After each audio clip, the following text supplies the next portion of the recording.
I'll be perfectly honest, I wanted to kill someone for a long time. It's like an urge, and it was kind of a time that I could get it out. You are that sick fuck. Steve was pretty much excited. It definitely wasn't his first time. It was like, yeah, it's awesome, you'll get used to it, Chris. It gets addicting, but we'll take care of it.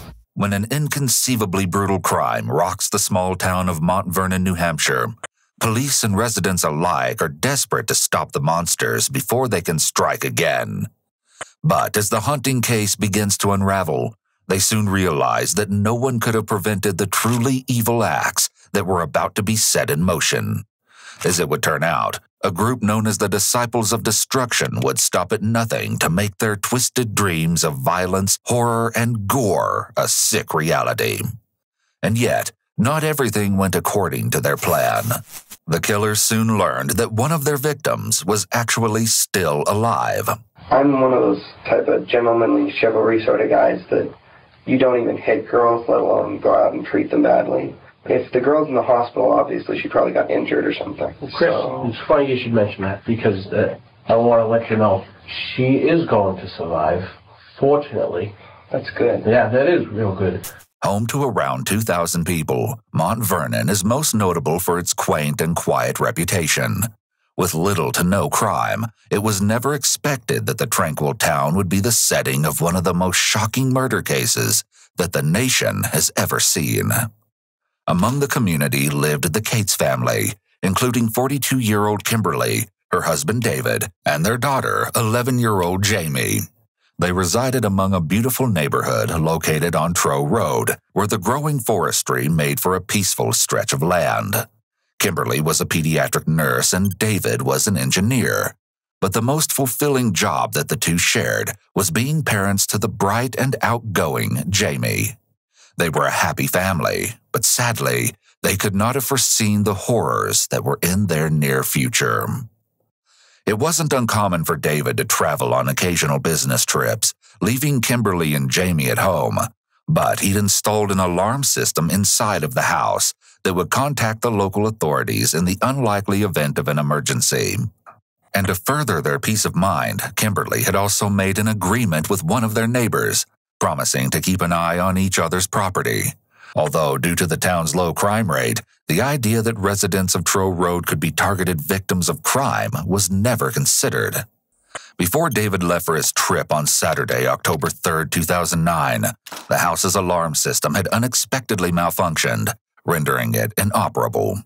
Despite this, the family remained unconcerned, but as David walked out that door for yet another work trip, he couldn't have ever imagined that the world he knew was about to be tragically ripped away from him. It was another typical weekend for the mother-daughter duo, where they made plans to shop at their local mall the next day, and possibly stop by Jamie's karate studio. At least, that's what Kimberly had messaged to David before she and Jamie went to bed around 8:30. Jamie would often sleep in her parents' bedroom while David was gone, and this weekend was no different. From the hotel in Maryland, David messaged his family a good night. Around 4 in the morning on October 4, 2009, a chilling 911 call was made to a local dispatcher. The voice was that of a little girl, soft and quiet and very hard to hear. But what the dispatcher could make out was the whimpering cries of a terrified child begging for help. Unable to gain a clear understanding of what the little girl had been saying, a police officer was immediately sent to the address of 4 Trow Road. Upon arrival, the officer briefly searched the exterior of the home while waiting for the other squadrons to show. Before he was able to make a full circle of the property, he noticed a slight movement out of the corner of his eye, coming from inside of the house. Inching closer to the home, he peered through a kitchen window, where he located a vague image. Someone appeared to be hiding behind the counter. Locking eyes with the petrified little girl, the officer was overcome with a wave of horror at what was before him. The girl was lying on the floor, her entire body coated in blood, and a portion of her foot had been severed. Someone had maimed the vulnerable child. Breaking down the front door, the officer finally gained entry inside, where he found the little girl, shaking and paralyzed by fear. Horrifyingly, she was attempting to scream and yell. However, nothing was coming out. When she could finally speak, she quickly gave her name, Jamie. The officer immediately carried Jamie outside, where he asked if any other people were in the house. She responded by saying that only her mother was in the bedroom. However, in a heartbreaking plea, she begged him not to leave her side. The officer comforted the young girl, stating that he needed to search the residence for anyone who may be hurt, and promised that she was safe. Just outside, another officer made their way to the petrified Jamie, where they could see that not only had her foot been severed, but she had suffered multiple lacerations to her head, legs, arms, and torso. When asked how she received the injuries, she responded by saying, "Some guy had a knife and another one had a bat and he hit my mom." Horrified, the officer asked if Jamie had any idea of who the perpetrators were, and although she couldn't identify any of her attackers, she recalled that one had been bald. However, she also told the authorities. One of them said, "Get the jewelry." She then told the police that she survived by pretending that she was dead. Soon, additional help had arrived, and it was then that they discovered all of the appalling contents waiting within the home. Authorities were able to follow the blood-stained footprints across the hallway carpet that led all the way back to the master bedroom. What they found upon entry could only be described as a chamber of horror.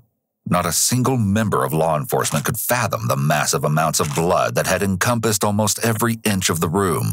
And then they found something even more disturbing. The officers could barely stomach the absolute atrocity that was before them. Lying on the blood-soaked bed was Jamie's mother, Kimberly, who had been savagely murdered. Severely wounded Jamie was immediately rushed to the hospital, but there was no telling whether she would survive. Following the sickening discovery, the authorities were left with a mountain of questions. Most importantly, they needed to uncover who had unleashed such an evil attack upon a mother and her child. In an attempt to establish the motive, they began to search the house, and they discovered that various items of jewelry had been taken. In addition, they found that the basement window had been broken into, with the screen laying neatly on the ground. Along with this, the air conditioning unit that had been placed in a window above the deck was missing. Yet another potential entry point to the home. South of the residence, tire tracks could be seen along the dirt pathway, and foot imprints were located within the front yard. As word of the brutal attack spread, the tight-knit community was plagued with fear. But what became even more frightening was the haunting whispers making their way to Mount Vernon from the nearby town of Brookline, only 20 minutes away. Apparently, a resident had been visiting a friend's house on Sunday, October 4th, and was introduced to a pair of young men, also from Brookline. Initially, the gathering seemed to be a harmless occasion, but that would quickly take a dark and unexpected turn. Within a short amount of time, the new friends had divulged a sick and twisted secret. They claimed that they had just killed a mother and her child, while another set of friends watched. The other patrons sat in disbelief as they listened to what they thought had been a scare tactic from the two, or a cruel joke. But as you'll come to find out, the truth behind this harrowing case would only emerge after a series of horrific findings. It's possible that the high of committing the crime had worn off, so the assailants were attempting to relive the attack and experience that rush again by describing it to friends. They likely enjoyed the attention and shock from the others, and were potentially confident that there was no evidence linking them to the crime, suggesting that they may have believed they were smarter than police. However, they weren't smart enough as authorities caught wind of the chilling rumors, and were in a mad dash to track down the mysterious young men. They would turn out to be 19-year-old Christopher Gribble and 17-year-old Stephen Spader.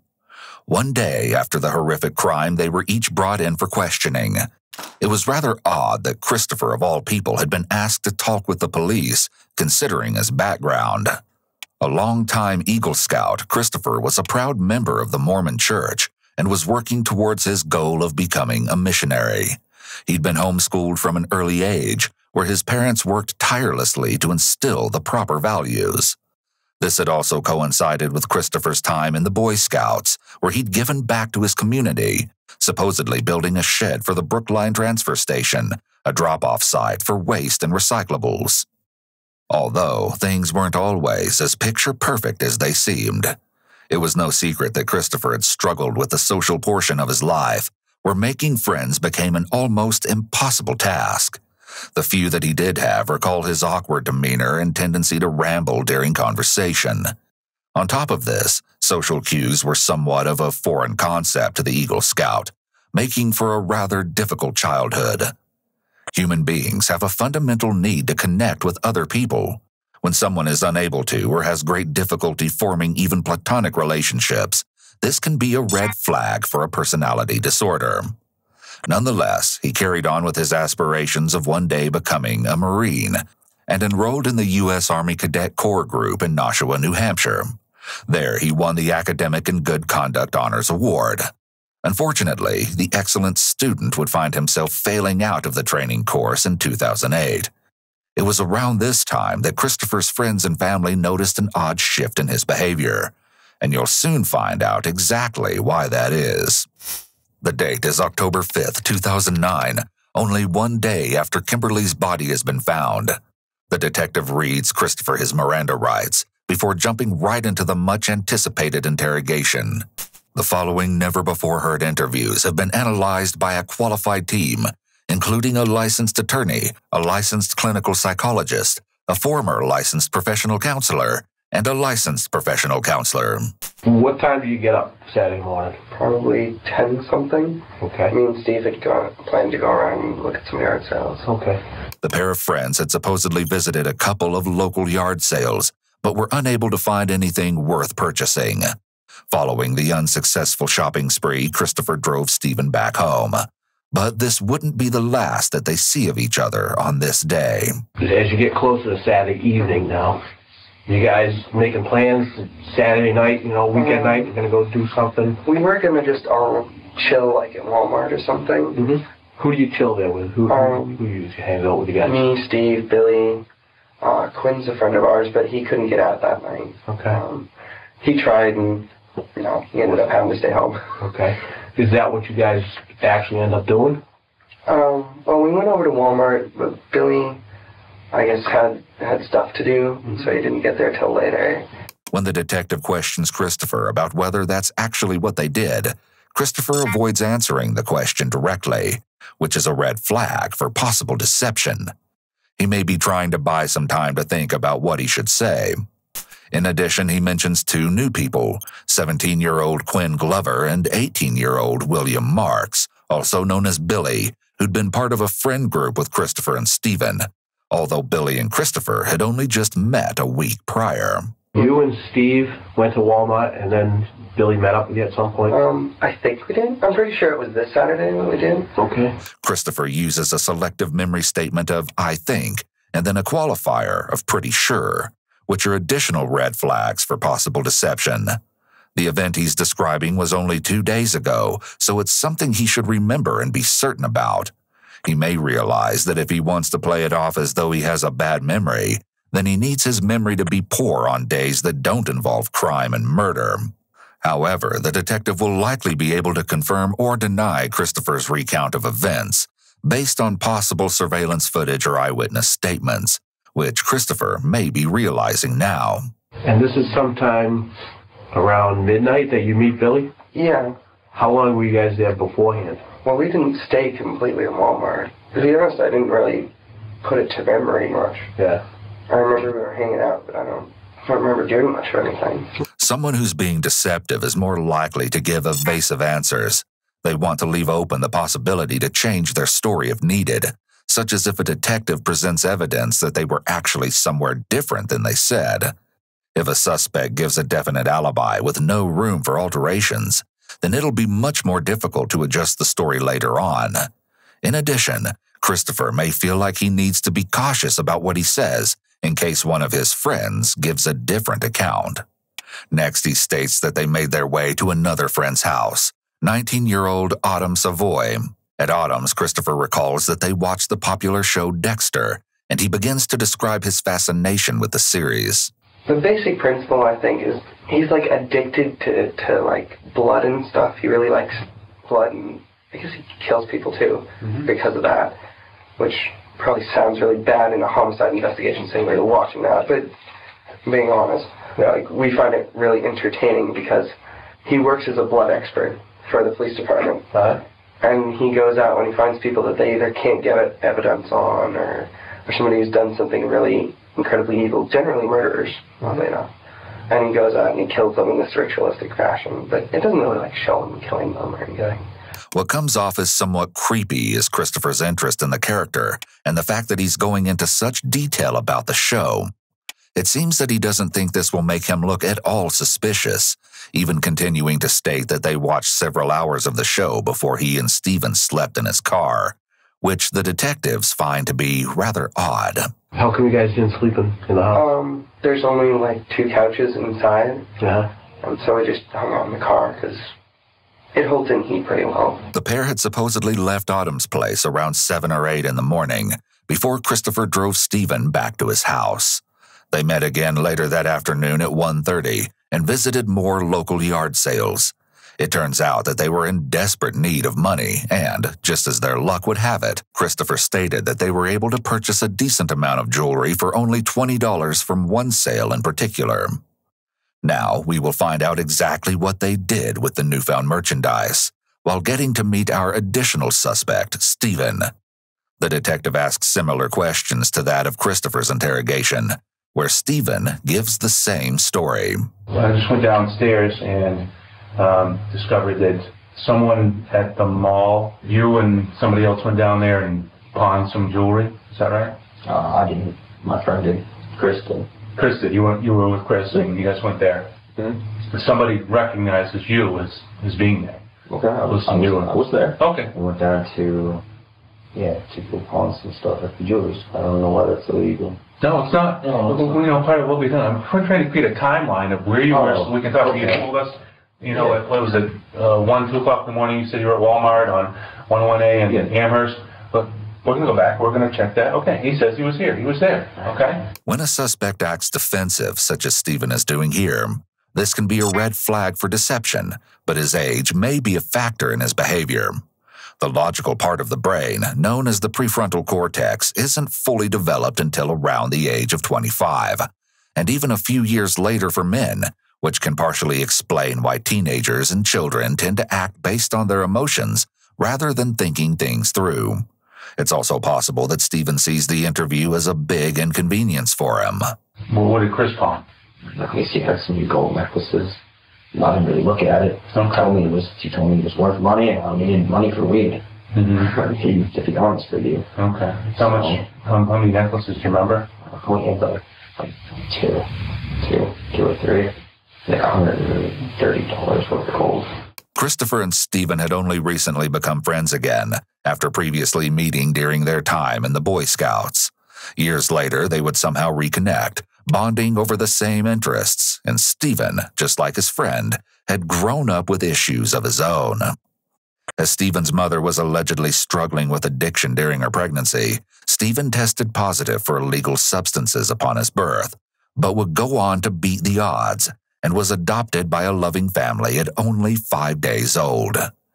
During his childhood years, Steven was a picture of happiness, outgoing and personable, given every opportunity in life. He participated in various sports and joined both the Boy Scouts and a theater group, all of which gave him the chance to make friends. But once he approached his teenage years, it was like a switch had gone off. In an instant, the once lovable boy turned cold and became uncontrollable. This would later be confirmed through one of his close friends, Autumn, who had much to say about the troubled young man. I just knew Steve was getting worse from talking to him. And then at some point, he went away. I don't know exactly where. When he came back, he was not the same person. He wasn't that emo kid who had issues at home. He was this kid who wanted to be a gangster, a big drug dealer. Like, it was odd because somehow he always managed to have money for drugs. He would sneak out at night. He'd, quote-unquote, borrow his parents' cars. Like, we'd hang out a lot. He was someone I could talk to. It's nice to have someone else who understood. His mood swings could happen in the blink of an eye, leaving his friends and family to walk on eggshells. But even worse, Stephen was developing violent tendencies. His mother, Christine Spader, noted that at one point, Stephen had punched a wall out of sheer frustration.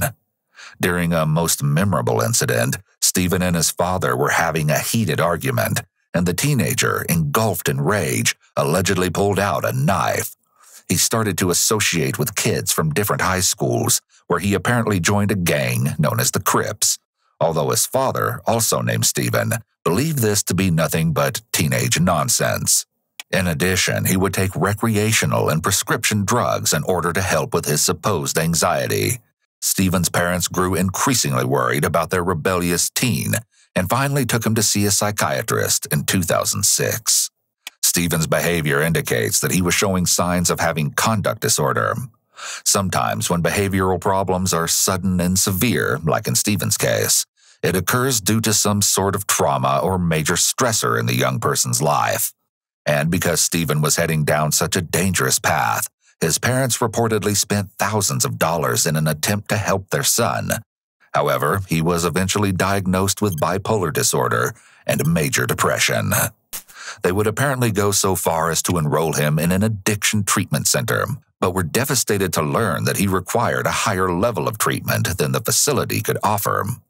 Stephen was then taken to a residential treatment center, but left within a month, yet another failed resource. He even spent a few short days in psychiatric hospitals in 2008 and supposedly ran away with his girlfriend later that year, but was found in New York and returned home within days.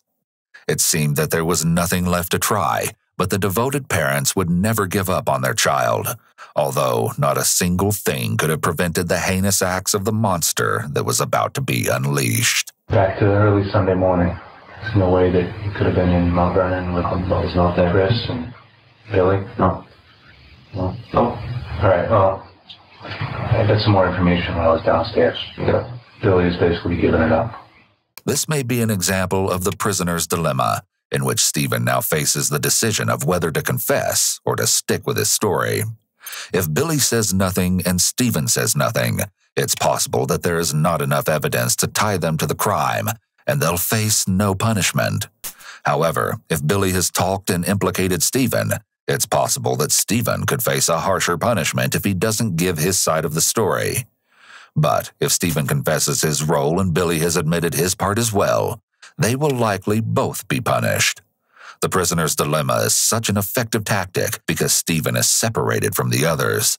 He doesn't know what they're saying or if they've cracked under the pressure. If he knew for sure the others weren't talking, he would feel more confident in keeping his original story. But the seeds of doubt are likely gnawing at him now, leaving him panicking about what to do. I'd like to be let out, or I'd like to hear from a lawyer now. So you guys are going to start accusing me of doing something. Well, I mean, I've kind of accused you all along. I'm trying to tell you what I know and what I found out. And if you want an attorney, all you have to say is, I want an attorney. Is that what you're telling me? Well, this is all voluntarily. I don't know why I can't be let out right now. I want to leave. I would like to leave right now. I'm told that you're not leaving. Why? Because there's enough, I believe there's enough information to place you at the scene of the crime, and that you're someone that's caused this to happen. Alright. Okay? Okay. Are you asking for an attorney? You're asking to leave, or are you... I'm asking to leave because I think this is bullshit. I came down here voluntarily. Yes. To voluntarily talk to you guys. Now you guys are telling me that I can't leave, and I didn't do anything. I want to be let out. Okay. And I want to smoke a cigarette. Okay. Frustrated, the detectives must end the interrogation. It's possible that Stephen refuses to believe his friend has betrayed him, but, as we will later hear from Billy, he was ready to come clean. In the meantime, there are still a few things that Christopher's interrogators would like to cover. And right now, I'm going to tell you that there are some other stories that are being told. You better think long and hard right now about what happened this weekend. Okay. Okay? Let's go back to Saturday night. Alright. What happened after you left your girlfriend's the party that you went to? I was pretty sure I went back home, but... Okay. I may have gone out with Steve. The confrontation phase of the interrogation is now underway, But Christopher maintains his original story, although the detectives aren't buying it. What do you know about what happened up there in Mount Vernon? All I know is, like, this morning, like really early this morning, we were looking on the internet and on the Telegraph to see what was going on, and there was something about, there was a lady killed in Mount Vernon, and there's like a young girl that's in stable condition in the hospital. I don't know if it was me or one of Steve's friends or something. Somebody texted one of us or emailed us. I just remember that we heard that the girl was conceivably in the same class as one of our friend's sisters or something. And so I guess she's about 10 years old, which, honestly, I hope she's going to be okay. Because that's horrible to do something to a little girl. It's common in the Reed technique for investigators to ask what the suspect thinks the purpose of the interview is. Individuals who are being honest are more likely to use realistic words to describe the crime, while deceptive individuals may answer vaguely or use soft words like hurt or attack instead of murder. Christopher's use of the word killed here is in line with what a truthful subject might say. However, his reference to the girl in the hospital is vague. This may be an example of how most people who are being deceptive won't answer every question in a deceptive way. People will generally provide a mix of deceptive and truthful behaviors, but there will be more deceptive indicators when someone is lying and more truthful indicators when someone's being honest. This is why it's important for detectives to interpret body language and verbal responses in conjunction with the actual physical evidence.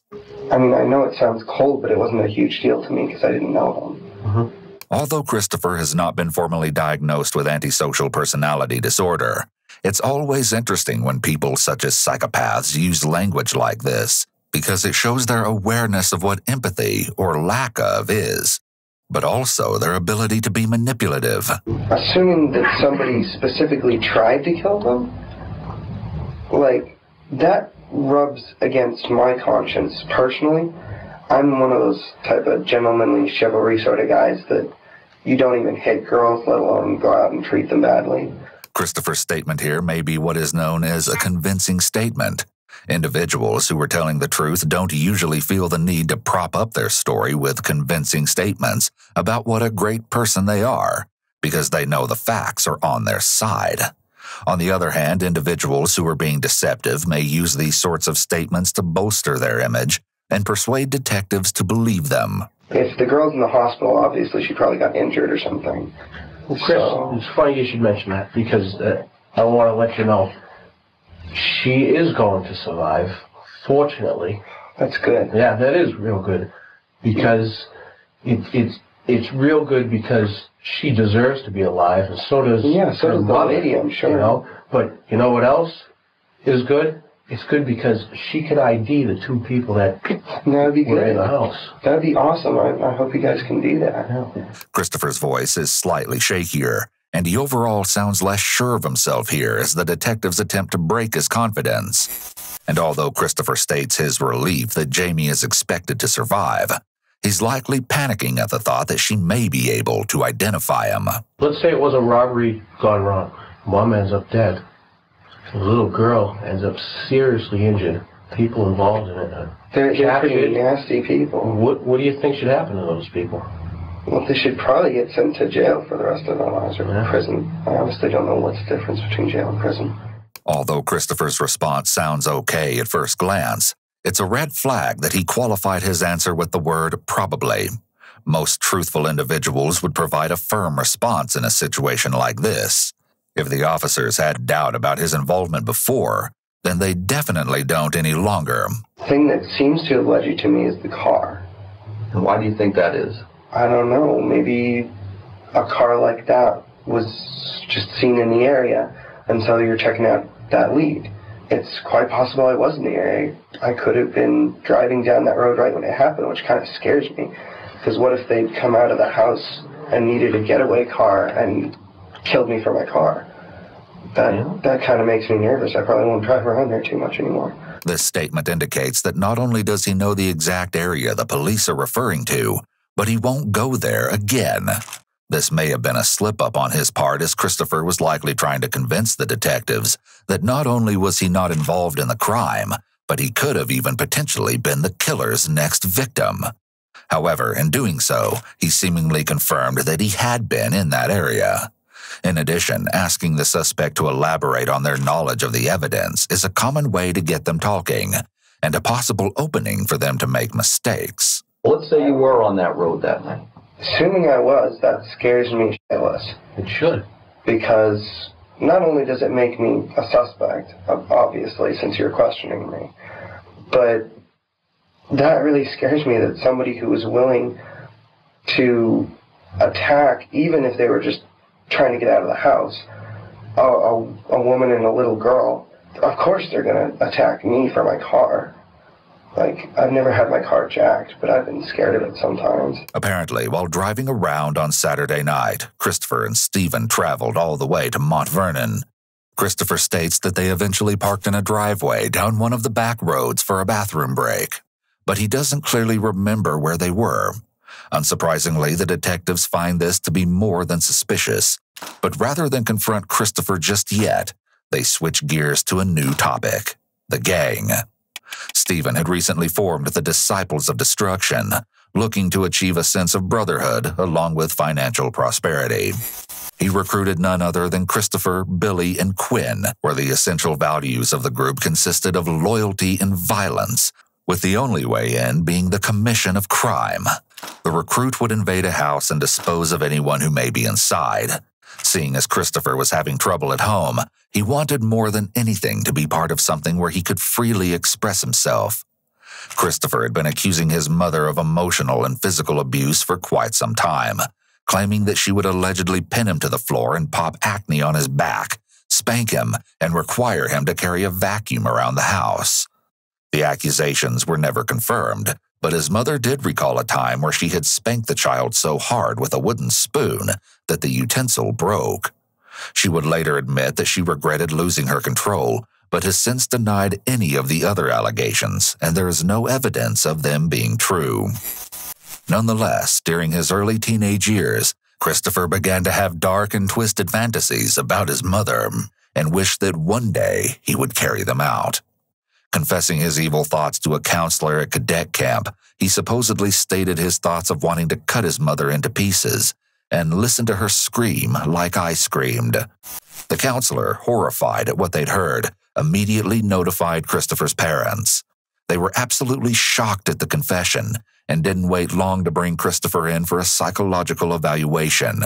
The psychiatrist concluded that he'd been displaying traits of antisocial personality disorder, but was too young to be formally diagnosed. Despite the blood-curdling fantasies, the teenager was not considered a threat to society, or at least that's what was decided at the time. If these dark and twisted fantasies were expressed as just Christopher's angry thoughts towards his allegedly abusive mother, it would be difficult to have him committed to a psychiatric facility. In addition, inpatient psychiatric hospitalizations are typically limited to days or weeks at most. It's rare for patients to be committed for months at a time unless they have a very severe mental illness. So, although Christopher displayed all the signs of likely being a hazard to society, it's difficult for his parents, his counselor, or his psychiatrist to do anything to stop him from someday acting on those thoughts.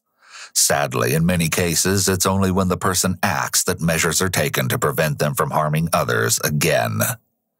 Angry and frustrated, it seems to be of excellent timing when he and Stephen had reconnected in 2009. What would you do if Steve put you in a position, a pretty hairy predicament? Would you stop him, or would you follow him? I would stop him. And deal with the consequences later? I would definitely stop him, because I don't put up with stuff from anyone to a certain degree.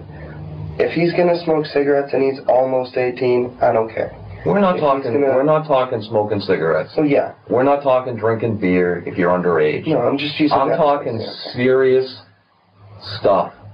I don't think you really get the big picture. You are here for a reason, okay? You want to know what the other guys are talking about? They're not talking about cigarettes. So you better start thinking really hard and pull your head out of your behind and start telling us what happened on Saturday night, because it's not looking very good for you. People are talking about something different than what you are telling us. This was Saturday night. This wasn't 3 months ago Saturday night. This was Saturday night. It is Monday right now. There should be no question in your mind what you did. You just told us you don't use drugs. You don't drink. No. You have no reason to have this memory loss. I just don't put anything into long-term memory unless it's important. Let's take a deep breath and think long and hard about what happened Saturday night. This is the prisoner's dilemma at play again, this time with Christopher being on the receiving end of it. He likely believes that his selective memory is a safe bet right now, as it leaves the door open for him to suddenly remember something later and adjust his story. However, what he doesn't seem to realize is that having a memory of extremes like this is highly suspicious. With this in mind, the detectives are hoping to back Christopher into a corner, but the teenager refuses to budge, although this won't last for long. Well, I can't tell you anything but what I think I did. What do you mean, what you think you did? Don't tell me what you think you did. Tell me what you did, okay? Be a man and tell me what you did. We got in the car and left. I mean, we don't do anything on Saturday nights. We just drive around. The issue comes down to, what was your role in what happened Saturday night? Do you really think we did that? I think you know who did something. I think you know what went on there. I think you have knowledge about what went on there that can help us with our investigation.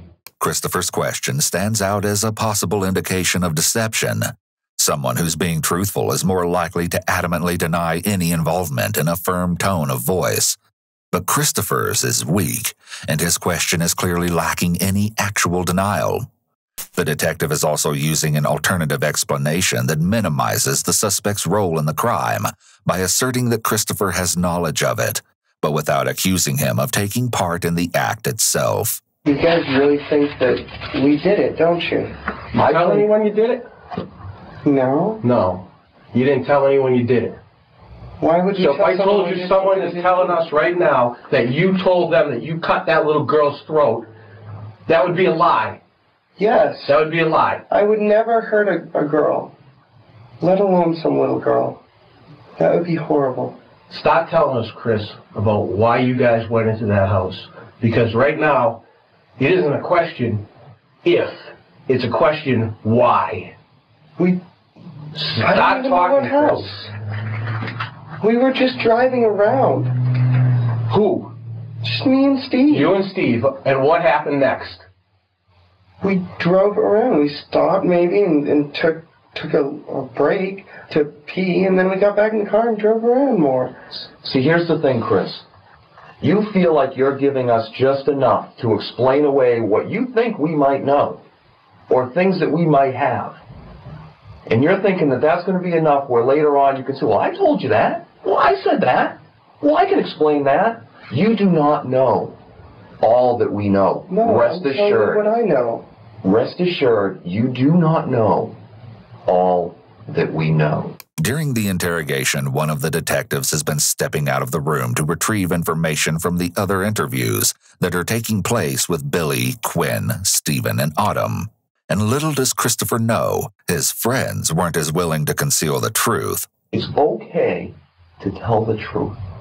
It is okay to say what happened, to tell the truth. Because society is going to draw its own version of this whole thing. They already have. You read the paper. You read the Telegraph.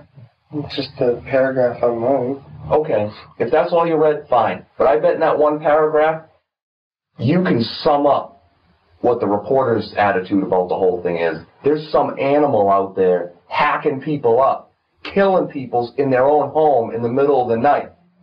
That's an animal. That's a killer. Well, yeah. That's someone that needs to be killed themselves. A guy like you, come on. You're not cruising yard sales on a weekend. Come Sure on. I do. No, you're not. That jewelry is going to be traced back to that house.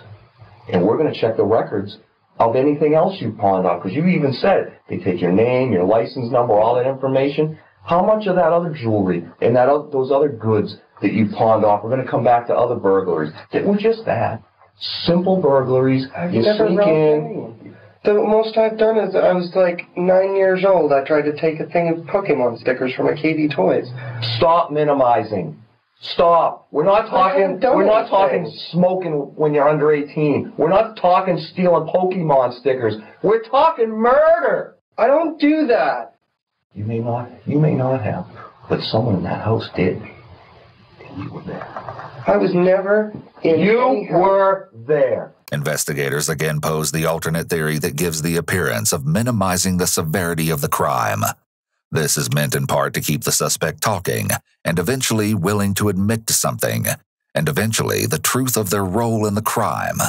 Nonetheless, Christopher refuses to waver on his original story, invoking that as an Eagle Scout, murder is not a core value. Chris, let me ask you this. You ever been to the Nashua River? Does that mean anything to you? I don't know which river the Nashua River is. You don't know? Been to the river lately? Does that mean anything to you? No. I don't know. No? You haven't been by a river lately? Unless you're driving over one or walking. Stop minimizing. Stop dancing around the issue. John has asked you a very specific question. Have you been to a river lately? Yes or no? Fine, yes, I've been to the river. See how easy that was? Next to the hatch. When was this? I don't know. 2 nights ago? Maybe yesterday we went and got. Where did you go to the river for, Chris? Today. What did you go by the river for? I parked. What'd you throw in the river, Chris? What did you throw in the river? What was thrown in the river, Chris? I didn't throw anything in the river. What was thrown in the river? I didn't ask if you did. What was thrown in the river? Nothing. Nothing. I didn't throw anything in the river. You're lying, Chris. I don't know. You're lying. We have evidence. You're lying. You know what happens to people who slice little girls in prison? You know what happens to them? Do you know? No, I've never been to prison. Yeah? Well, you know what? You're going to find out. Then arrest me. My God, what were you thinking? What were you thinking when you were hatching away at her? Hacking away at her? Hearing her scream? Were you smiling? You were smiling, weren't you? You are that sick. You are that sick animal that went in there with the sole purpose carrying that shit. Because the other guys might have thought it was just a burglary. They're just going to skim a little jewelry, go make a little cash, be done with it. But you went in there with another plan. You went in there to kill. You liked it.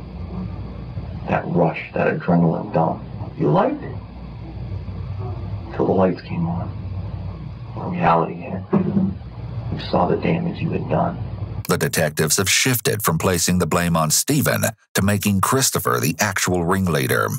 They've tried playing him as the victim who simply followed along, but since that tactic didn't work, their next option is to evoke anger or guilt in hopes that he will tell the truth. It's possible that the investigators believe that he's the psychopathic mastermind and that calling him out on it would appeal to his nature. Trying to paint him as a follower if he is the leader would, after all, be an insult to him. If you were given that opportunity, would you offer an apology to that little girl for what happened to her and her mother? Would you? If I had done it, yes. Most people would tell a person that was severely injured they were sorry it happened, regardless of their involvement. It's part of an empathetic response. Christopher's answer lends significant credibility to the idea that he is on the psychopathic end of antisocial personality disorder, since lack of empathy is a key component of psychopathy. This statement labels him something of a deviant, whether he was guilty of this particular crime or not. Following the heated confrontation, Christopher decides that he doesn't want to speak with the detectives any longer, but over an hour later, he seems to have changed his mind. Not only this, but now we're able to hear from the much-talked-about Billy, who has been confessing all along. The detectives begin by reading Billy his rights and quickly dives into his side of the story. This is your chance to talk, Billy, so I'd like you to just tell us what you know about the incident. I don't really much. I only know what I've heard from my teachers in school. Okay, Billy. The information we have is that you were there. The detective informs Billy that he's not the only suspect being interviewed at this very moment. So why don't you go ahead and tell us what you know about the incident out in Mount Vernon? What I know, like, about which part? About your involvement in the incident out in Mount Vernon? Yes. My involvement was, I was just there. Okay. Who were you there with? Steve Spader and Chris, I have no idea what his last name is. You don't know Chris's last name? I've been with him, I've known him for a week. Okay.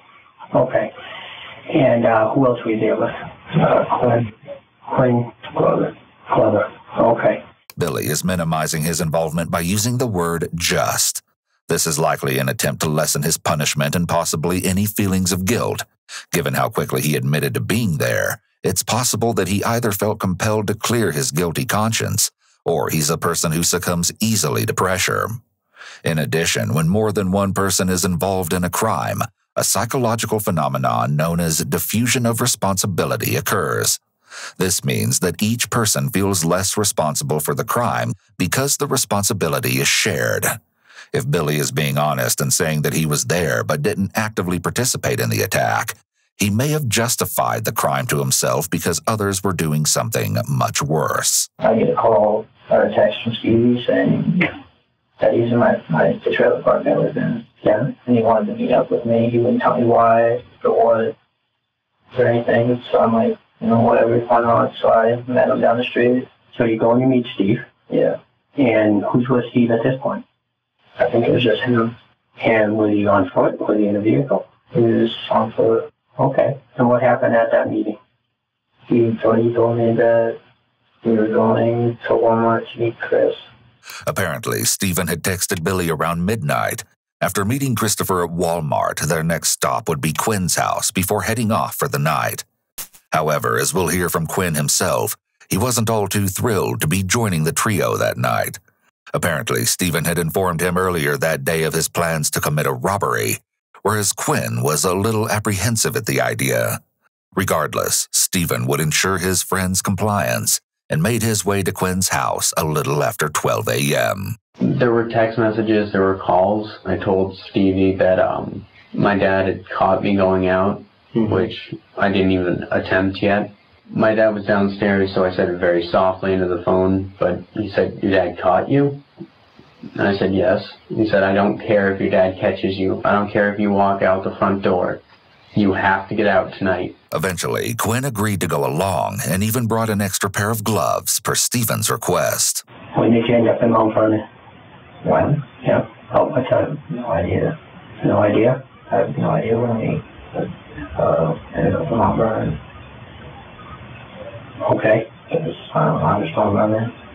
All right. I don't remember much of that night. How come? I just tried to block it out. Yeah, I bet. Were you using drugs that night? No. Drinking? No. Okay. Were any of the other guys? No. No. How did you come to target that house? It was their idea. I have no idea. Okay. At what point did they bring you into the idea and tell you what was going to happen? When they picked me up, or when I met them at Walmart. Okay, what did they discuss with you? They just discussed that they were gonna like try to just, I don't know. They kind of, I don't usually understand him. He doesn't make sense most of the time. Yeah, I've known him for a while, and when he says stuff that he wants to do, he usually doesn't mean it. Yeah, because I don't know. He's just, that's just how I interpret it. But he's like, oh yeah, we're gonna go try to do this. Go try and do what? If you don't understand, just use his words. What were they going to go try and do? Just make some money. That's his expression, we're going to go try and make some money? Yeah. And that was Stephen saying that? Yeah. If Billy isn't a violent criminal, it makes sense that he's tried to block that night from his memory. It can be traumatic to witness such a scene, and oftentimes those who come along for the ride, like Billy claims to have done, could be somewhat afraid of speaking out or trying to stop the others from committing the crime. In addition, Billy may think that if he keeps the details to a minimum, it will make him seem less culpable and save him from having to answer uncomfortable questions. But what Billy may have known was that Stephen, the supposed ringleader of the group, had apparently been discussing his urge to commit a brutal crime. He started off saying, "Would you take a hit from me? Would you take the blame from me? He would wait for me to agree. And then he would move on and say, would you break into a house with me? Or would you steal something with me? And then he would wait for me to agree. And then closer to the event, he started talking about, would you kill for me if somebody was on my back?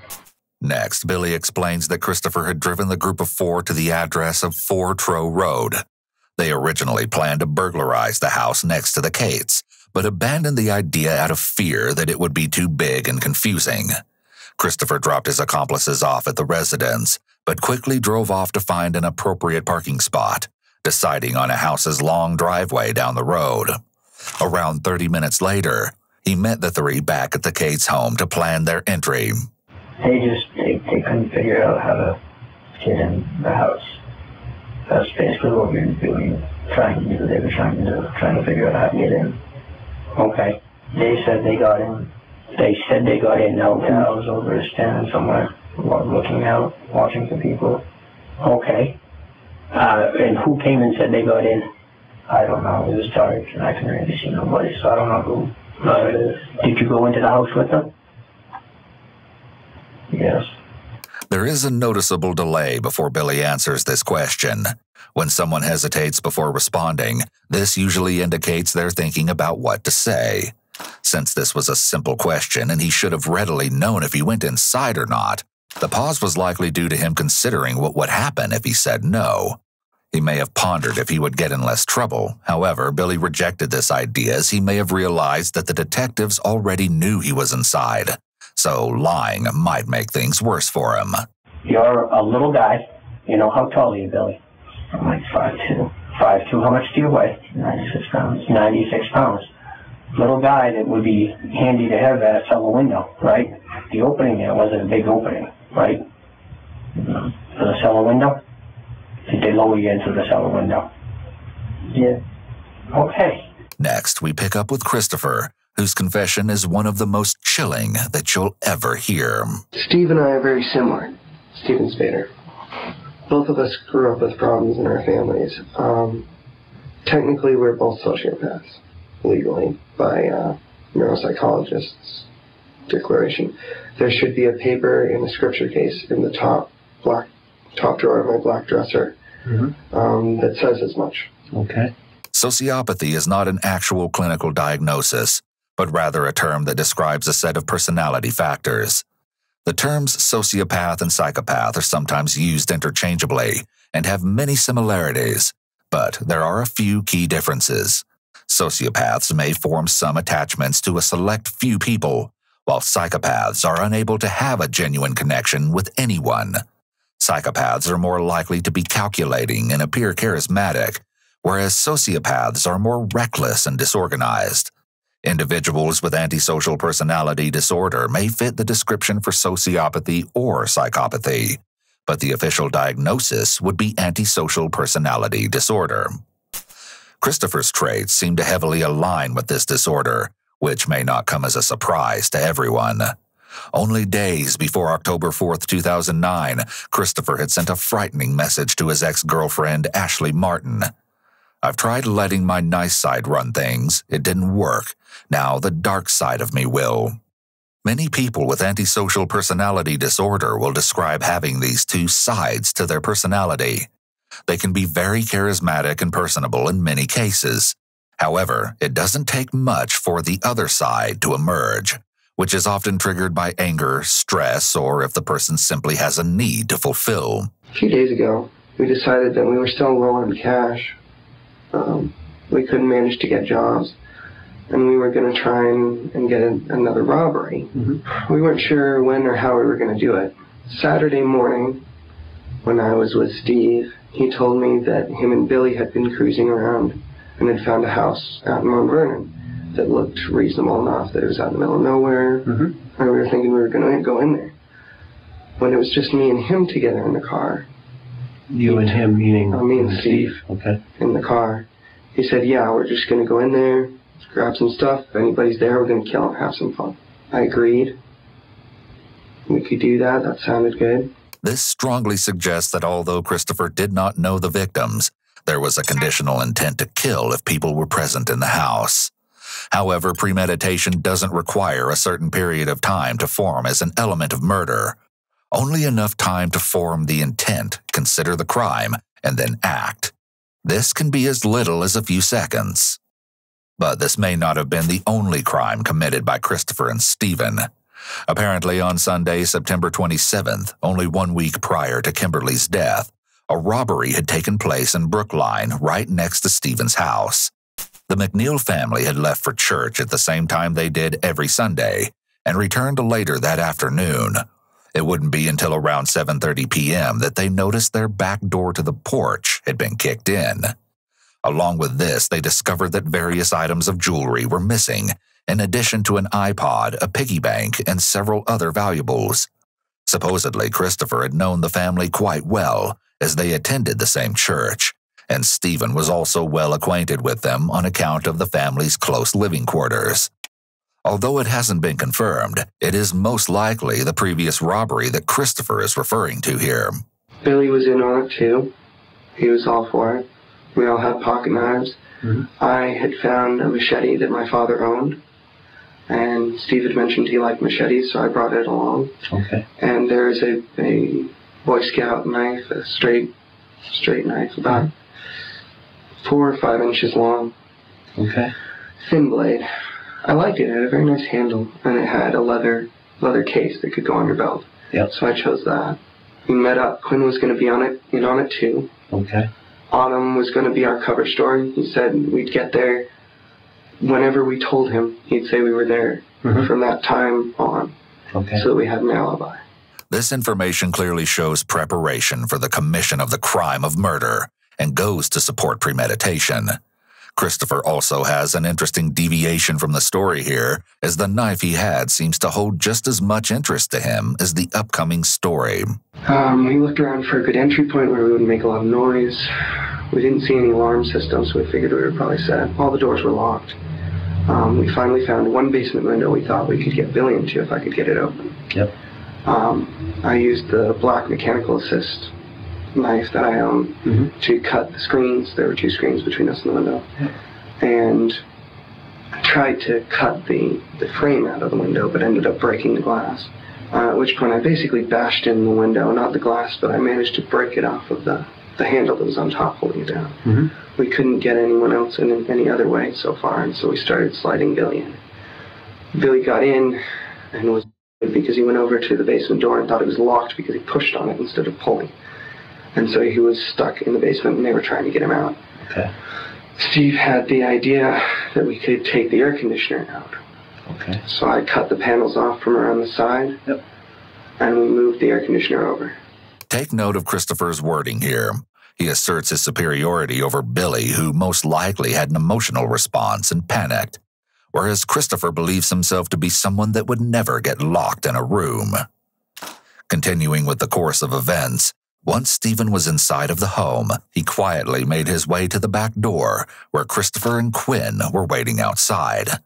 They eventually found Billy in the basement and proceeded with their depraved plan. Upon their entry, they noticed that the residence had motion detectors. In hopes to avert the system, Christopher swiftly located the breakers next to the front door, cutting the power within a second. As they began to search for jewelry, an iPod was discovered in one of the several rooms, most likely Jamie's.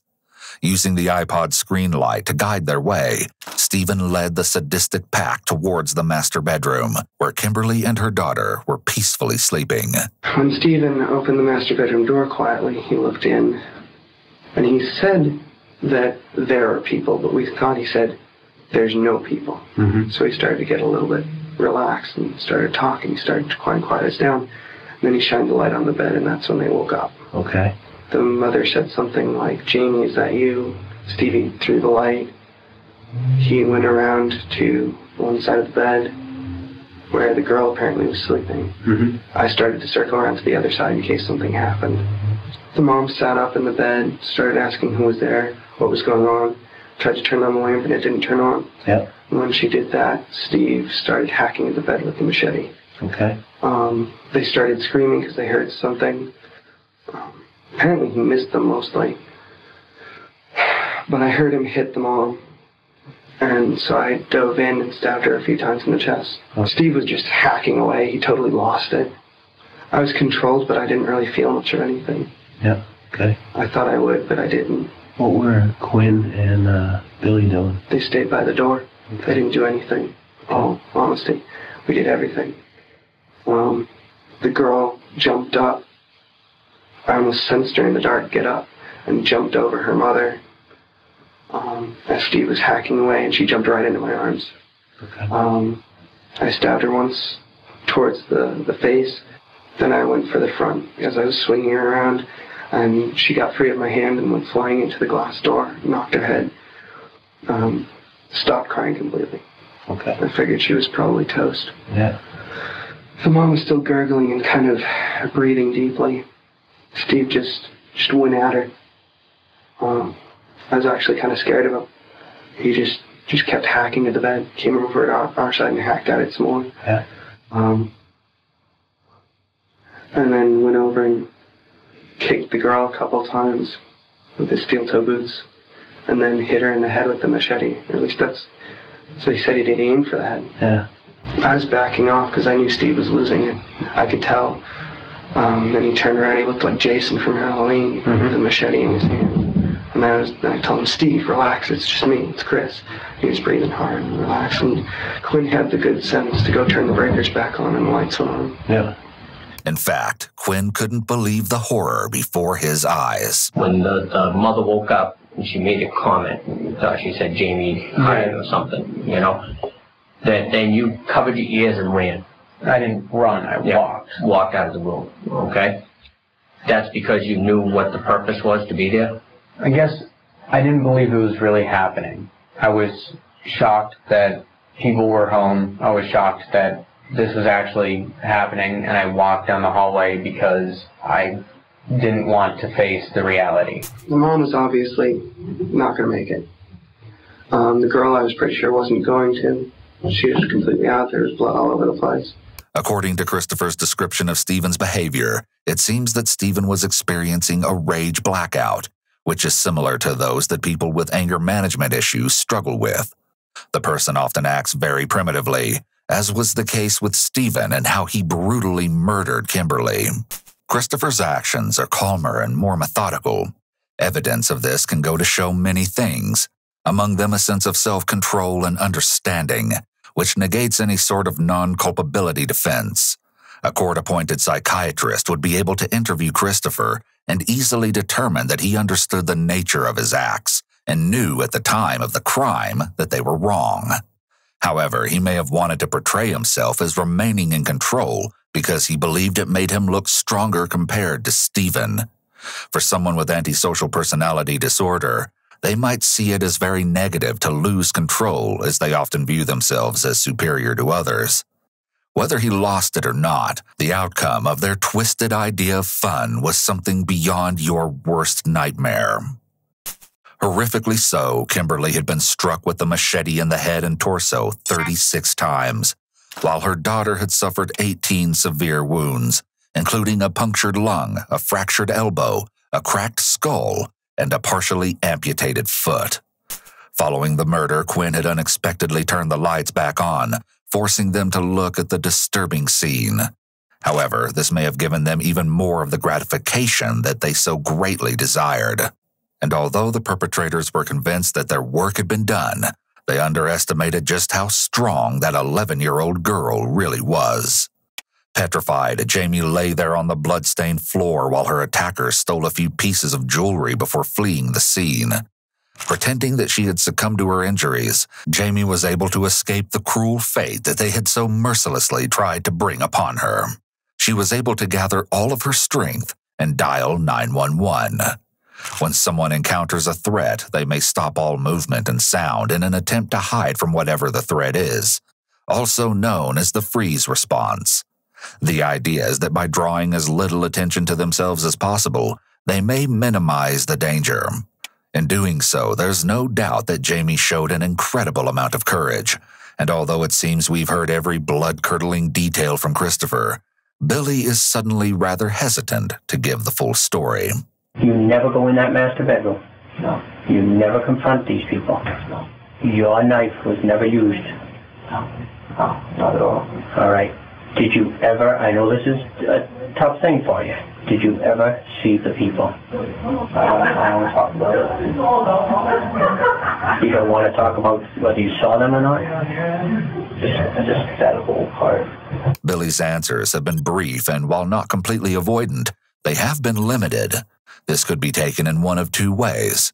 Either he's guilty and trying to hide his crimes, even feeling remorse or disgusted about what they took part in, or he's a traumatized onlooker who had no idea what was going to happen, and whose brain blocked out much of the memory as a protective measure. We know that our brain is capable of protecting itself from traumatizing events in this way, but this is also an awfully convenient excuse that someone can use when trying to avoid openly and honestly retelling the events that occurred. In spite of this, the detective informs Billy that forensic evidence will always prove fact from fiction, so it's in his best interest to be completely transparent. He finally admits to stepping foot in the master bedroom for a short amount of time. It was pitch black. Okay. And then someone turned the power back on. I don't remember who. I don't remember why. Yeah, but the lights came on, and I saw that. And you saw what? Billy, I know it's tough, guy. I know it's tough. You know, I don't know. Did you see the woman? Yeah. Where was she? Was she alive? I doubt it. I didn't think so. Okay, did you see the little girl? Yeah. Where was she? She was on the floor. Was she alive? I doubt it. I didn't think so. You ever touch any one of them? No. Your knife ever touch any of them? No. Did you lend your knife to anyone that night? No. Just stayed in my pocket all the time. The fact that Billy even took a knife to the burglary indicates that he may have had the intention of using it. On the other hand, the knife possibly helped Billy to feel tough, so he could build up the nerve to enter the home and commit the robbery. It seems, however, that the violence, blood, and death was too much for him to handle. Had you guys sat around prior to Saturday and talked about doing a burglary? No. I didn't with them personally. I don't know if they did. You're telling me right now, you're looking me in the eye, and you're telling me you've never done a burglary before? Breaking in part, yes. Okay. You ever heard any of those guys talk about killing people? Like kidding around, yeah, but... Okay, what kind of kidding around? You know, just like normal, you know, like, oh, I'll kill you, you know, how kids are. Just saying that all the time, about, you know, teachers, people like that. But not really like ever seriousness of actually killing someone. Manipulative killers will often seek their partners using a certain pattern. As we see here, they'll joke about things like crime and murder to see who's completely repulsed and not a potential accomplice and who will let it slide. Eventually, they'll take it further down the path of dark crime jokes or actions until the other person is complicit in something serious with no way to escape. This may have been the case with Stephen, although Billy asserts that there was never an orchestrated plan, and he thought the mutual understanding between the group was that it would be a robbery and nothing more. But later it was revealed that he and Stephen had previously scouted Trow Road for a house to burglarize, even telling a friend on Saturday, October 3rd, that Stevie was planning a breaking and entering. Not only this, but Billy had been flaunting his assisted opening knife, allegedly stating that he was planning on using it on a police officer or someone else. I would never kill anybody, obviously. So I wasn't planning on it. I was just in there I just wanted to make some quick money. But what were they there for? I thought the same. I honestly couldn't tell you what their intentions were. But they had a plan if they confronted somebody, didn't they? I guess so. Did they tell you what that plan was if they confronted somebody? I heard. Well, then yes, I did, but they told me that if there were people in the house, that they would tie them up and use chloroform, the cord, whatever. That's, you know, that stuff. That's what I thought would be happening. When did they tell you that? Probably the day or two before, maybe. Not even. So you had discussed a burglary ahead of time? Not that specific. Supposedly, Stephen had even requested that a friend research how to make the dangerous concoction. He wanted me to look up how to make chloroform. And I was like, all right, whatever. I didn't see it as a big deal because I had known Steve to own copies of the Anarchist and Terrorist Cookbook. Knowing Steve and his history, I took everything I heard with a grain of salt. Because as much as, you know, Steve was like a brother to me, I couldn't really trust anything that Steve said in all actuality, because he'd give these grandiose stories and there'd be no one to corroborate anything he said. Apparently, the Friday before the attack, Stephen had told Autumn that he had a plan in mind for that weekend, but didn't want to divulge any details to his friend. His reason being that he wanted Autumn to stay out of trouble. However, Stephen will involve him soon enough. Despite Stephen and Christopher's alleged plan, Billy asserts that they did not bring the chloroform after all. While the little girl struggled to call the police, the assailants quickly fled on foot back to Christopher's car, where they each had a new pair of clothes to change into. They drove Billy back to his vehicle at Walmart and later dropped Quinn off at his house before Stephen and Christopher made their way to Autumn's place around 5:30 in the morning. Before leaving the Cates' house, Stephen had allegedly wished to carve the words "You're lucky" into the neighbor's outside wall, seeing as they were almost chosen as the innocent victims. This likely indicates that Stephen may have been on a sort of high after murdering Kimberly, feeling like a villain and that he had the power to spare the people next door. So yeah, we basically planned that if someone was there, we were going to kill him. Did you think that it was, if somebody was there, if they resisted, you were going to kill him, or it was just... We were just going to kill him. Yeah. I'll be perfectly honest, I wanted to kill someone for a long time. It's like an urge, and it was kind of a time that I could get it out. It's very rare for a murderer to make this sort of admission, although it's horrific to hear and very confusing for the average person to understand such a desire. It's this type of information that helps us to understand the mind of someone with severe antisocial personality disorder. They don't value human life the way a typical person does, and only think of their own needs and desires, their own urges, as Christopher insightfully described. They often know right from wrong, as Christopher verbalized earlier of how horrific it would be for someone to harm a woman, let alone a little girl, but they don't guide themselves by moral principles. People with antisocial personality can often learn to mimic normal human emotion, but they don't actually feel that emotion. I thought at least I would feel bad about it. I'm almost sorry to say I don't. I'm not sure why. I thought I would at least like puke afterwards or something, after looking at her with her forearm open with the bone showing. Her, when you say her, you mean the woman? Yeah. Stabbing the girl as she was saying, "Please don't do this." As the mom was... Who was saying, "Please don't do this"? The girl. The little girl. The little girl. And the mom was like, "It'll be okay." I think her mom probably hoped that we weren't going to hurt the little girl because she was a little girl. It was kind of cool because it was different. Yep. But not really sure if I have a conscience anymore. Christopher may very well be enjoying the process of telling the story because he gets to relive the incident. This may be why he's being so forthcoming, providing so much detail, even laying out his feelings and thought process. He's giving the detectives much more than what they're asking for, but it's unlikely that he's doing it to help the detectives because, like he said, he doesn't care or feel bad, and he isn't sure if he has a conscience. Even with the possibility of being locked in prison for the rest of his life, he may be able to feel some satisfaction thinking back to the memory of the crime. Steve had mentioned that we weren't going to have time to torture and that we'd do it some other time. It's likely that Stephen was the more sadistic of the two, although Christopher seems to definitely have sadistic tendencies. It seems that Stephen was more of the savage, violent criminal who plotted the crimes, while Christopher was more of the brains of the operation. I think Steve enjoys just the butchery part of it, just the power. Yeah. I'm more of a precision sort of guy. If I went in there to kill, I'm just going to kill him. Steve was pretty much excited, but it definitely wasn't his first time. It was like, yeah, it's awesome. You'll get used to it, Chris. It gets addicting, but we'll take care of it. Yep. Even Autumn can recall Stephen's volatile nature. Steve had always talked about doing shootings and killing people, and said he'd killed a lot of people, and like he had got a lot of respect on the streets and whatever. And he'd always said he wanted to kill someone to know what it felt like.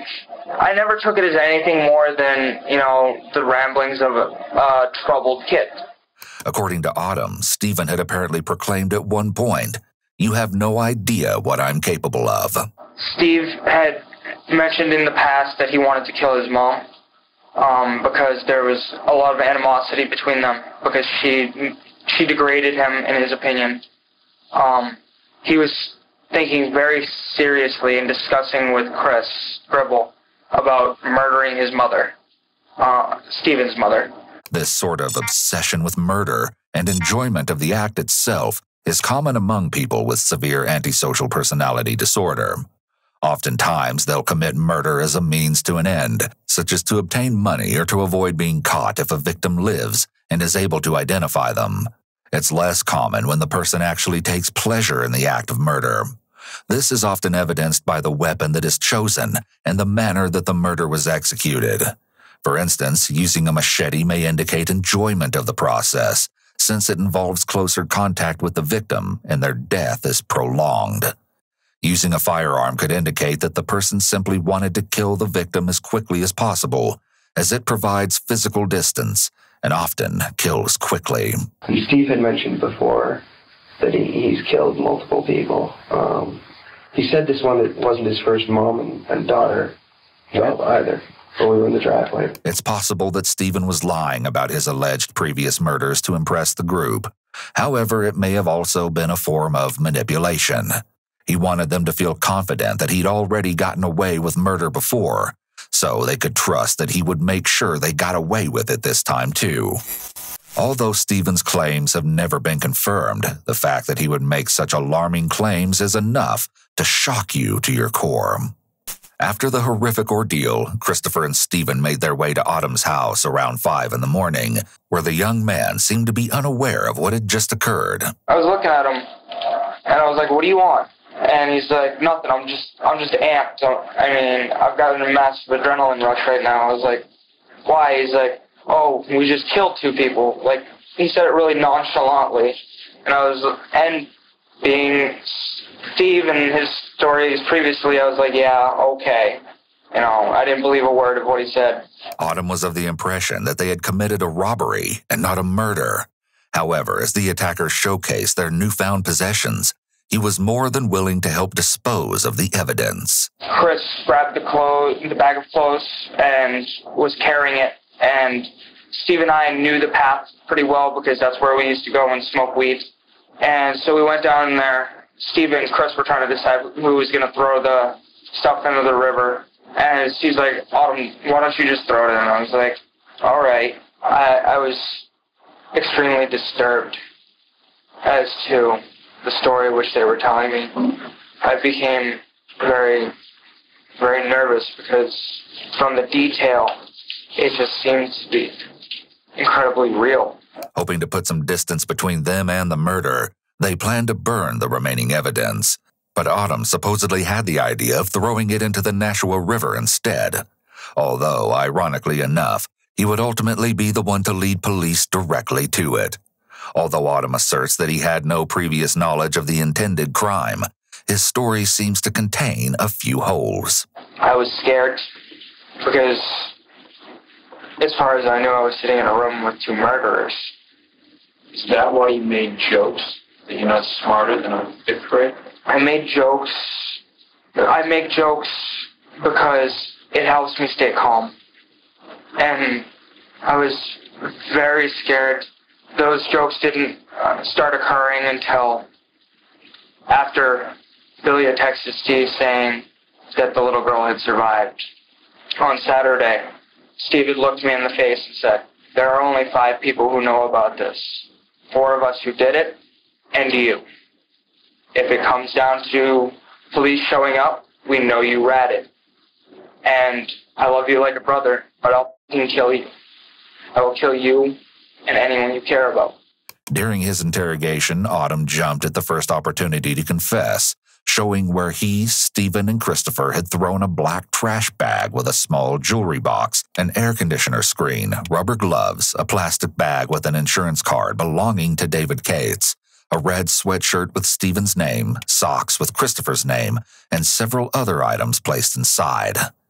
Christopher and Stephen had also buried some of the remaining jewelry, the machete, a knife, and 2 iPods, one from the Cates' home and one from their previous robbery in a wooded area near Christopher's house. But not before they had a chance to show off the terrifying weapons to their friends. Hours after the murder had taken place, Christopher, Stephen, Billy, and another friend, Eldon Spikes, had all been hanging out at their regular spot, Walmart, where Stephen had supposedly revealed the tale of horror. He was excited to tell the story, supposedly stating that he wished he could do it again, although the friends were unsure if Eldon had taken the words into account, considering that he had allegedly been high on numerous drugs. Christopher and Stephen then traveled to the Pheasant Lane Mall in Nashua, selling the jewelry for $130 at a cash for gold store, where they were actually stopped by police for appearing suspicious. They were informed that multiple robberies had recently taken place in Brookline and Mount Vernon. But of course, the two didn't confess their guilt. As a result, the officer didn't question them any further, but little did he know, he was staring into the faces of stone-cold killers. Later that day, Christopher and Stephen traveled to their friend Kyle Fenton's home, located in Brookline, and brought the machete and knife along with them. There, they proudly revealed their haunting secret, spilling every shocking detail about the murder, and parading the weapons as if it were show and tell. But what the teenagers managed to forget was that not everyone would share in their excitement at the gruesome crime, and some might even report it to the police. Fortunately, when Kyle informed his mother of the situation, she did exactly that. Christopher and Stephen's grandiosity had unsurprisingly backfired. In their excitement, they got too boastful and essentially participated in turning themselves in. If I were to tell you that Eldon said he was threatened, would that surprise you? No. No? Do you know Eldon was threatened? I don't know if you're certain. Did you hear that he had been threatened? No. You don't know anything about that threat? No. Okay. Again, I'm going to ask you, have you heard any more details after the fact? Any of the guys talking about it?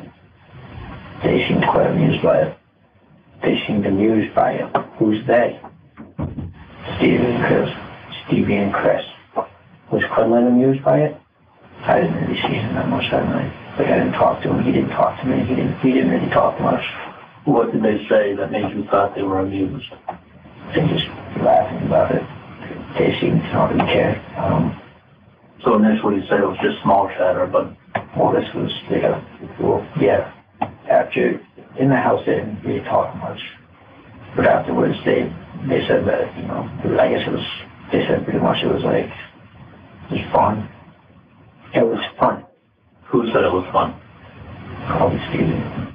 However, the disturbing jokes were not shared by everyone, as Quinn was in disbelief at the gruesome attack. Chris was just saying that he was happy he got the kid, and we had a little bit of an argument over that, just over the ethics of it. Who had the argument, you and Chris? Me and Chris. It wasn't a heated argument, but he said he was happy that he got the kid, and I said, no, not women and children. Quinn goes on to chillingly state that Stephen wanted to get Chris into killing by committing such an act.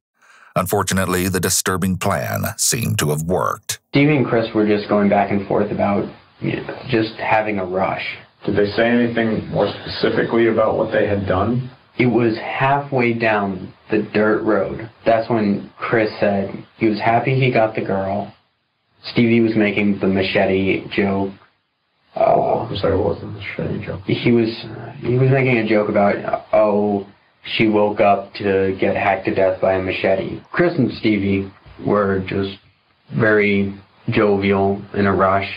I was agreeing, going along with it, because I was just in a house and one of my friends and a new acquaintance just killed people, and I wasn't about to disagree with anything.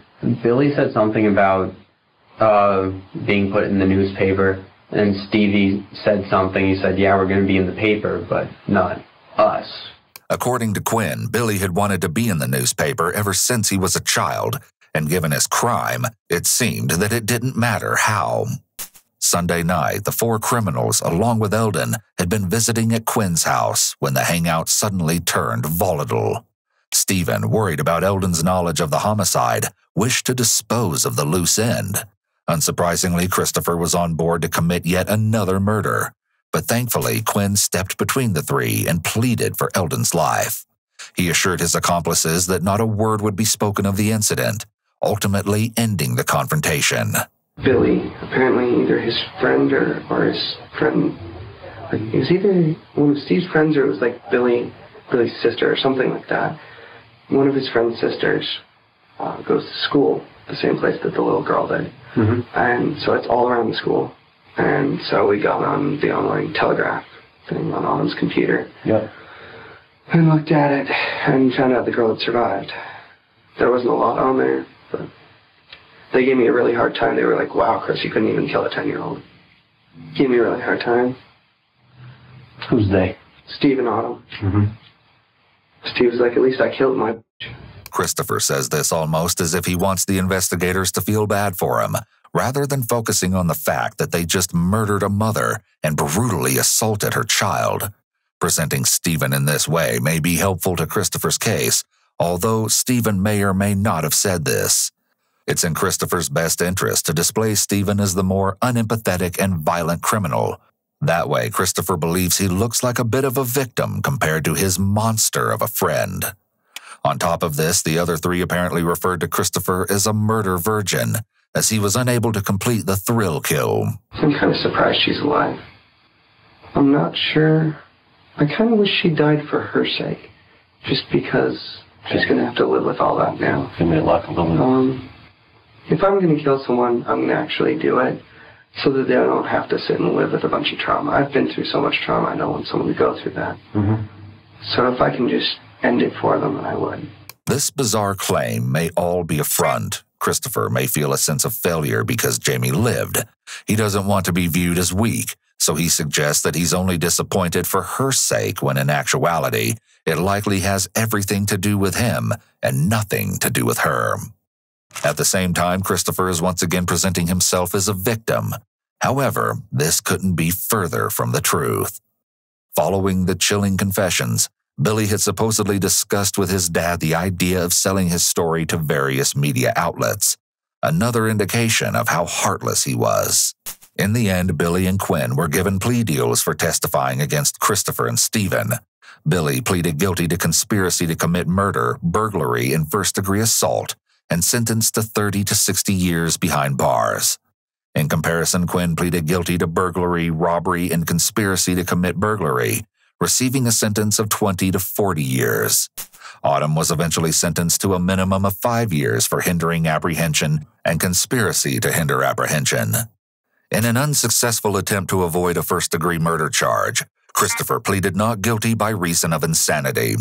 The idea he'd been insane was quickly denied by the court psychiatrist, stating that he was well aware of his behavior and actively chose to commit such a horrendous crime.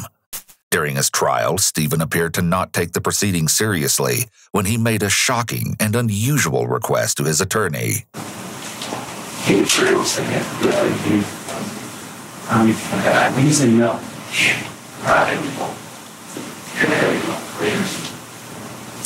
There are a few different reasons behind this kind of behavior. One possibility is that Stephen could be trying to manipulate the situation and gain sympathy from the jury. By reminding them that it's his birthday, he might hope that the jury will feel more inclined to be lenient in their sentencing or view him as more human and relatable. Another possibility is that he is simply trying to exert control over the situation. By asking about his birthday and the possibility of the jury singing, he's taking an active role in the proceedings and potentially even trying to dictate the mood or tone of the courtroom. It's also possible that he's simply trying to assert some kind of dominance and show that he is unfazed by the gravity of the situation. Regardless of the specific motivation, it's clear that this kind of behavior is concerning and indicative of a serious lack of empathy or remorse, and shows that he's completely out of touch with the situation and why he's sitting there in the first place. In contrast, Christopher allegedly stated that if given the chance, nothing could prevent him from killing again. Both Stephen and Christopher were eventually convicted of first-degree murder and sentenced to life in prison without parole. Although in 2012, the United States Supreme Court ruled against sentencing minors to life without receiving any chance of parole. But shockingly, Stephen filed a motion not to appeal his conviction, and the New Hampshire Supreme Court granted it. Stephen's rationale behind the decision being that he is the most sick and twisted person you'll ever meet and should never be given a second chance. We reached out to speak with Stephen, but he declined to comment on the case. William Marks and Quinn Glover, who stood by and did absolutely nothing while Kimberly and Jamie were attacked, are likely to be paroled in the coming years. Quinn was granted parole on his robbery charge and will likely be released in 2029. William will be eligible for parole in 2024. Autumn Savoy was already released on parole in 2015.